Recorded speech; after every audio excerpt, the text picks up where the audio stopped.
अस्सलाम वालेकुम। ये जो स्क्रीन पर आपको बैक्टीरिया शो हो रहा है, इसका नाम माइकोबैक्टीरियम ट्यूबरक्लोसिस है। ये बैक्टीरिया हमारी बॉडी के अंदर ट्यूबरक्लोसिस यानी टीबी की डिजीज कॉज करता है। और आपको बताता चलूं कि इस दुनिया में हर 3 में से एक शख्स ट्यूबरक्लोसिस यानी टीबी का शिकार होता है और हर साल लाखों लोग इस टीबी की वजह से मर जाते हैं। इसलिए आपका ये जान लेना काफी जरूरी है कि आखिर ये टीबी क्या है, ये क्यों होती है और इससे कैसे बचा जा सकता है। देखिए, जैसा कि मैंने आपको बताया कि टीबी माइकोबैक्टीरियम की वजह से पैदा होती है। ये बैक्टीरिया जब टीबी से इन्फेक्टेड पर्सन बातचीत करता है, हंसता है या खांसता है तो इसके मुंह से छोटे छोटे माइक्रोस्कोपिक ड्रॉपलेट्स के जरिए बाहर निकलता है।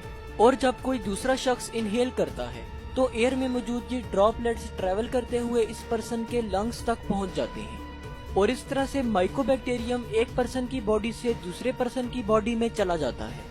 हमारे लंग्स में पहुंचने के बाद ये बैक्टीरिया मल्टीप्लाई करने लगता है, जिससे कि हमारी बॉडी का इम्यून सिस्टम एक्टिवेट हो जाता है और फौरन से कुछ इम्यून सेल्स को भेजता है जिन्हें मैक्रोफेजेस कहा जाता है। ये सेल्स फौरन से इस बैक्टीरिया को ट्रैप कर लेते हैं और इसको हमारे लंग्स में फैलने से रोकते हैं। मैक्रोफेजेस बैक्टीरिया के गिर्द इकट्ठे होकर एक ग्रेन्युलोमा बना लेते हैं। ज्यादातर केसेस में बैक्टीरिया से हमारी बॉडी को बचाने के लिए ये इम्यून रिस्पांस काफी होता है और bacteria through out the life हमारी बॉडी के अंदर इसी स्टेट में पड़ा रहता है, जिसे हम डोरमेंट स्टेट भी कहते हैं। इससे हमारी बॉडी को किसी भी किस्म का कोई नुकसान नहीं पहुंचता और इस कंडीशन को लेटेंट टीबी या इनएक्टिव टीबी भी कहा जाता है। अब कुछ पेशेंट्स जिनका इम्यून सिस्टम कुछ मेडिकल कंडीशंस की वजह से वीक हो गया हो, जैसा कि डायबिटीज, माल न्यूट्रिशन और HIV वगैरह, तो ऐसे पेशेंट्स में इम्यून सेल्स वीक हो जाते हैं और बैक्टीरिया पर कंट्रोल नहीं कर पाते, जिसकी वजह से बैक्टीरिया डोरमेंट स्टेट से एक्टिव स्टेट में चला जाता है और फर्दर डिवाइड होने लगता है। अब क्योंकि हमारे इम्यून सेल्स इस बैक्टीरिया को किल करने की कोशिश कर रहे होते हैं, तो इसी दौरान हमारे लंग्स के अपने सेल्स भी डाई होना शुरू हो जाते हैं और हमारे लंग्स में जगह जगह ट्यूबरकल्स बन जाते हैं और हमारे लंग्स प्रॉपरली वर्क नहीं कर पाते। इस कंडीशन को एक्टिव टीबी कहा जाता है। लेटेंट टीबी से एक्टिव टीबी होने के चांसेस सिर्फ 5 to 10% होते हैं। अब चूंकि ये टीबी हमारे लंग्स को डिस्ट्रॉय करती है, इसलिए इसे पल्मोनरी टीबी कहा जाता है।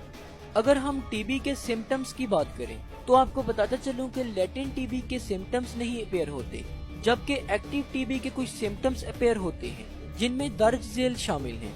Number 1 chest pain, number 2 fever यानी बुखार का होना, नंबर 3 वेट लॉस, नंबर 4 भूख में कमी, नंबर 5 खांसी जो कि 3 वीक्स या उससे भी ज्यादा तक रहती है, नंबर 6 खांसी के जरिए से ब्लड का आना वगैरह।